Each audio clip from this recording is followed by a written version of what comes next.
नमस्कार,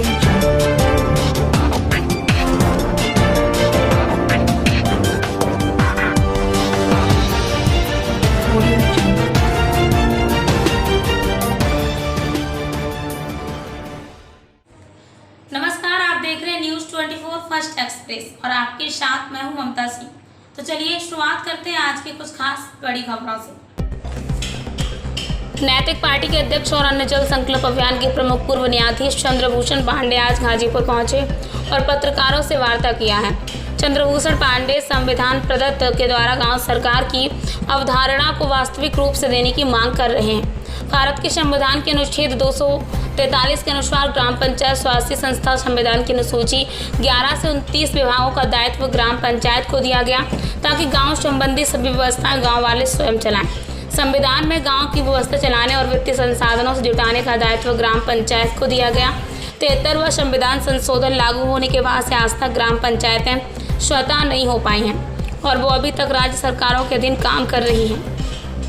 चंद्रभूषण पांडे ने बताया कि संविधान के द्वारा ग्राम पंचायतों को केंद्र और सरकार के द्वारा इस तरह की स्वयं सरकार चलाने का अधिकार दिया गया, पर अभी पंचायतें सरकार राज्यों के गुलामों की तरह काम कर रही हैं। पंचायतों को यही संविधान प्रदत्त अधिकार दिलाने के लिए हम अन्न जल संकल्प अभियान चला रहे हैं, जिसमें हम तहत गांव-गांव जाते हैं और इसके तहत संकल्प कराया जाता है। यदि प्रधानमंत्री गांव सरकार को लागू नहीं करते हैं 2024 की लोकसभा को उनको वोट नहीं दिया जाएगा। जो ग्राम पंचायतें हैं वो उनको इस तरह से काम करना चाहिए जैसे केंद्र की सरकार काम करती है, राज्य सरकार की तरह काम करती है।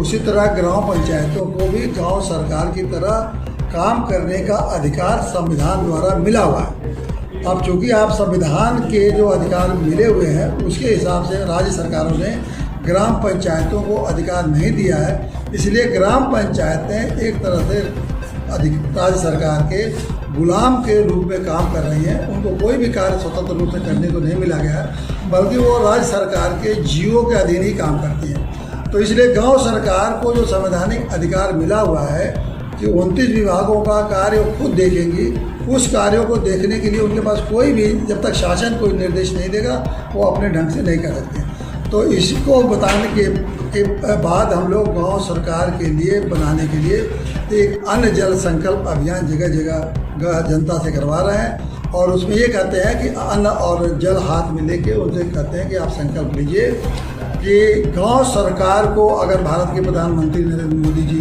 लागू नहीं करते हैं तो 2024 में हम उनको वोट नहीं देंगे। ऐसा करने का कारण ये है कि जनता के पास वोट देने का ही अधिकार है और एक गांव सरकार एक संवैधानिक व्यवस्था है और संविधान का के संबंध में चूँकि प्रधानमंत्री ही अंतिम निर्णय ले सकते हैं, इसलिए हम उनसे कह रहे हैं कि जैसे प्रधानमंत्री जी भी कहते हैं कि मैं आप वोट दीजिए और आपको हम ये देंगे, उसी तरह गांव की जनता को भी अधिकार है कि अपने वोट के लिए कौन सी मांग कर सके कि आप हम वोट तब देंगे जब आप सरकार बना दीजिए, और अगर वोट देते हैं तो हमको भर के दे वोट देंगे, खूब वोट देंगे, और नहीं बनाते हैं तो प्रधानमंत्री को हम लोग वोट नहीं देंगे। इसके फायदे क्या हैं? इसके फायदे जब आप समझ लीजिए कि गांव में शिक्षा की व्यवस्था हो जाएगी, गांव में स्वास्थ्य की व्यवस्था हो जाएगी, गांव में सफाई की व्यवस्था गांव वाले खुद कर लेंगे, गांव में सिंचाई की व्यवस्था खुद कर लेंगे, गांव अपने सांस्कृतिक क्रियाकलाप शुरू कर सकते हैं, गांव में गरीबों को मदद कर सकते हैं, गांव में वो मत्स्य पालन के लिए संबंध कर सकते हैं, गांव में पशुपालन संबंधी व्यवस्था खुद कर सकते हैं। गांव को जो अधिकार है, गांव सभा को कानून बनाने का अधिकार है, ग्राम पंचायत को वही अधिकार है जो एक मंत्री को होता है, और वो गांव प्रधान को मुख्यमंत्री के अधिकार, यानी कि ये जो गांव सभा है वो और उसका एक एक सदस्य गांव सभा का एक विधायक है, किंतु उसको कानून बनाने का अधिकार है। ये व्यवस्था चलेगी? व्यवस्था ये संवैधानिक व्यवस्था है, तो संवैधानिक व्यवस्था इसके लिए पहले इस संविधान में सब व्यवस्था बना दी गई। फाइनेंस कमीशन बनाया गया है जो कि वित्तीय व्यवस्था करेगी, और जो पैसे फाइनेंस कमीशन भेजता है उसको उस पर। आपको क्या लगता है कि गांधी की ग्राम स्वराज की जो एक योजना थी वो अभी नहीं ले पाई? बिल्कुल नहीं ले पाई है। गांधी जी तो कहते थे कि गांव वाले ही अपनी सारी व्यवस्था करेंगे, और गांव की सारी व्यवस्था जो उनकी जरूरत है सब गांव वाले पूर्ण रूप से आत्मनिर्भर रहेंगे, और यहाँ आत्मनिर्भरता की बात करते थे। और गांव को जब आप अधिकार देंगे तो व्यवस्था चलाएंगे तभी वो आत्मनिर्भर हो पाएंगे। इसमें क्या भ्रष्टाचार होगा? इससे भ्रष्टाचार मेरा तो मानना है कि खत्म ही हो जाएगा, भ्रष्टाचार भी खत्म हो जाएगा।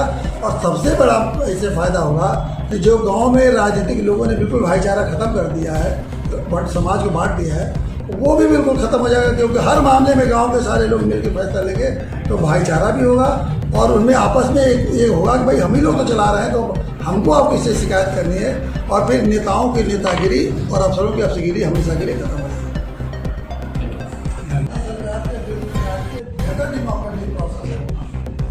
जहाँ की रिप्रेजेंटेटिव कैपेसिटी में नहीं मुख्यमंत्री चुना है, वहाँ तो रिप्रेजेंटेटिव यार सीधे डायरेक्ट इलेक्शन में चीफ मिनिस्टर चुना जाता है।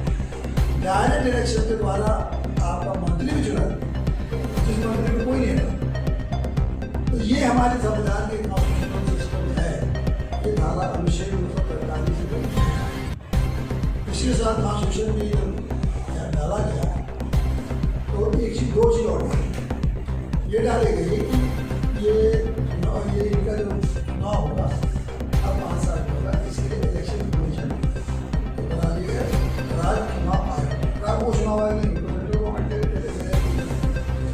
ये राज्य चुनाव आयोग है जो कि इनका चुनाव करवाए। इससे दूसरी बात ये की गई कि उनको वक्त हो गया एक छोटे से ब्रेक के बाद फिर से हाजिर होंगे ऐसी कुछ खास बड़ी खबरों के साथ। तब तक के लिए नमस्कार।